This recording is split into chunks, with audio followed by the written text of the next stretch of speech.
Dune ce matin, gros massif dunaire à l'est de Dunkerque. On voit qu'ici ça se forme, on ne les voit pas trop, mais enfin là, vous savez qu'il y a ces dunes qui se forment ici pas loin.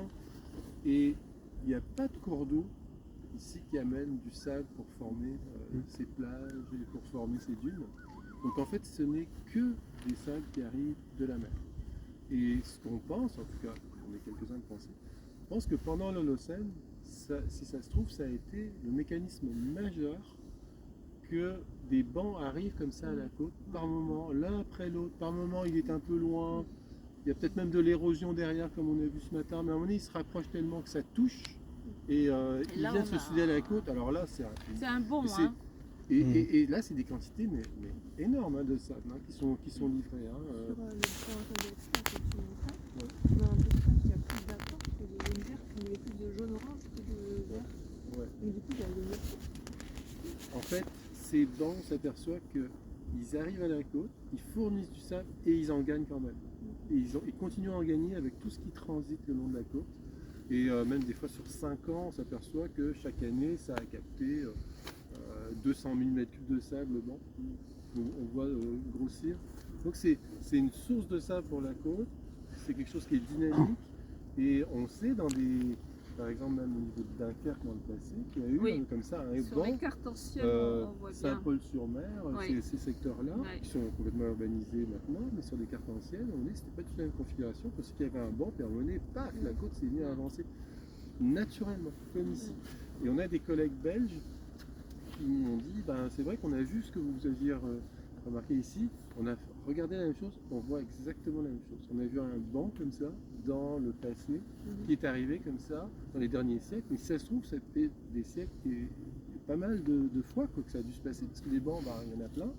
Et ce qu'on voit, quand on regarde la dynamique actuelle, c'est qu'il y a des endroits où ça s'érode, et des endroits, c'est à peu près ça, les endroits où ça avance, et les dunes se forment. Et ça paraît logique, hein, ça a dû être un mécanisme important depuis certainement un bon moment pendant la transgression, pendant tout ça s'est formé, pour fournir autant de sable et qu'on ait des massifs lunaires aussi importants, parce qu'autrement, on sait que le sable il vient de la mer, mais les endroits où il n'y a pas de banc comme ça, on n'a pas de fourniture de matériaux aussi importante que ça pour former ces grosses dunes. Donc on pense qu'il y a des espèces de pulses comme ça dans des moments, bang, le banc arrive à la côte, touche la côte, et à ce moment-là, il peut continuer encore à recevoir du sable, mais il sert un peu de conduit finalement, pour ce sable, avec un élargissement pendant un moment, qui durera ce qui durera, et puis après, ben, le banc, ce sera un peu plus loin. On estime ici que depuis l'époque romaine, on a gagné à peu près 2 km. Donc pour l'instant, on gagne. Tant qu'il y a du sable de toute façon de livrer, on va continuer à gagner. Donc c'est pas ici, ce sont des secteurs qui, à part les mares de chasse, sont encore naturels. Là, on n'a pas du tout d'intervention, hein, du fait même que ça avance sans doute.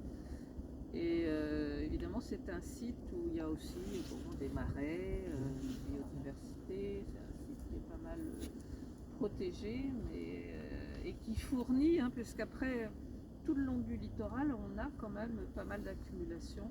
Alors on voit là-bas le terminal méthanier, un petit peu plus sur la droite, la centrale nucléaire, et puis toutes les installations portuaires. Donc c'est un littoral aussi qui est segmenté, avec des cellules artificielles finalement, puisque le littoral est segmenté. On a la grande jetée du port de Calais et après les jetées du port de Dunkerque. Bon, entre ces deux segments-là, le bilan est globalement positif.